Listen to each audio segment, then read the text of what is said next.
Ahora hablaremos de las reacciones químicas. Las células llevan a cabo una variedad esencial de reacciones químicas para mantener su funcionamiento y supervivencia.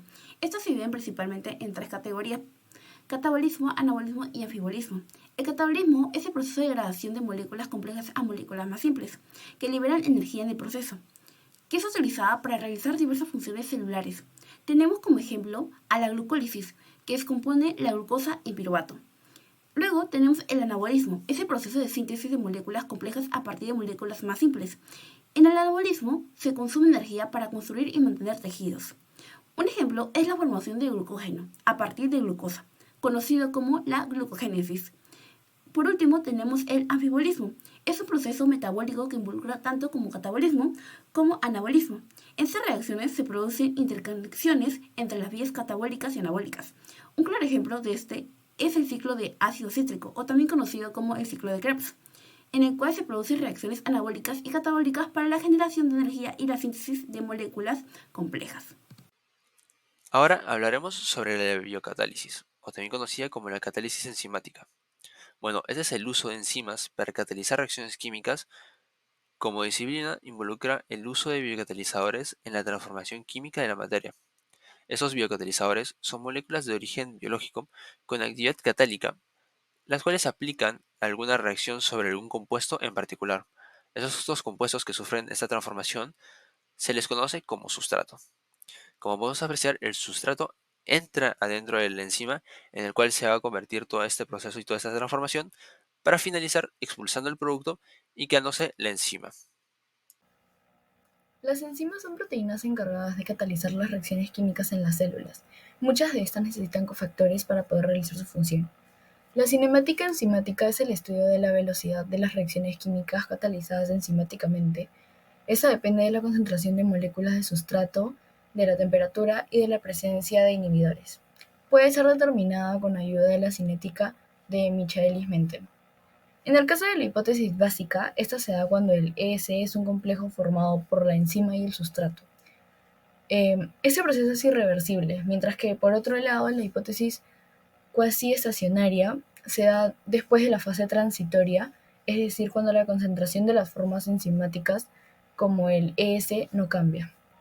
Para poder realizar el gráfico debemos obtener la velocidad inicial de la reacción, tabular los valores de la velocidad por cada concentración de sustrato, preparar una gráfica de dispersión donde trazaremos una curva desde el origen hasta los valores mayores de la concentración de sustrato, analizar la tendencia de la curva, encontrar el Bmax y dividir entre 2.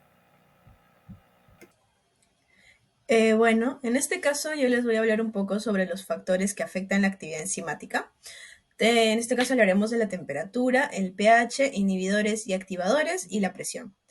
Estos son algunos de los factores, entre muchos otros. Bueno, primero tenemos a la temperatura, que bueno, las enzimas tienen una temperatura óptima o una temperatura adecuada en la cual se desarrollan o funcionan mejor.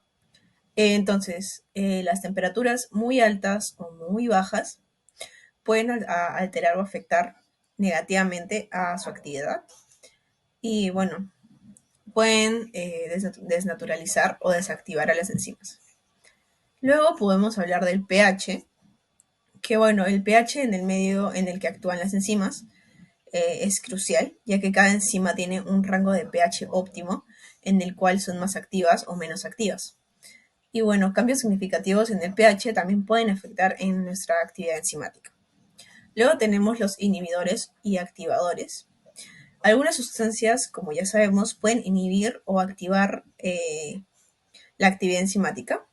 Entonces, los inhibidores reducen la velocidad de esta reacción y por otro lado, o lo opuesto, los activadores son los que aumentan la velocidad de reacción. Y por último, podemos hablar sobre la presión, que bueno, los cambios en la presión no suelen ser el factor principal de, bueno, de cambios negativos en la actividad enzimática, pero sí influyen en el proceso de algunas reacciones enzimáticas, especialmente en el caso de microorganismos que llegan a vivir en condiciones extremas. Luego de lo mencionado anteriormente, podemos tener una visión integral sobre las enzimas, destacando su papel esencial como catalizadores biológicos en las reacciones químicas. Las enzimas son proteínas especializadas en acelerar procesos vitales en los organismos vivos, desde la digestión de los alimentos hasta la síntesis de las moléculas esenciales. Del mismo modo, es importante comprender la cinética enzimática, que es clave para controlar y optimizar estas reacciones, así como los factores que influyen en la actividad enzimática, como la temperatura, el pH y la concentración de sustrato. Este conocimiento resulta fundamental no solo en la biología, sino también en aplicaciones médicas e industriales donde se aprovecha la biocatálisis enzimática para lograr reacciones químicas específicas y eficientes, contribuyendo así al avance de la ciencia y la tecnología.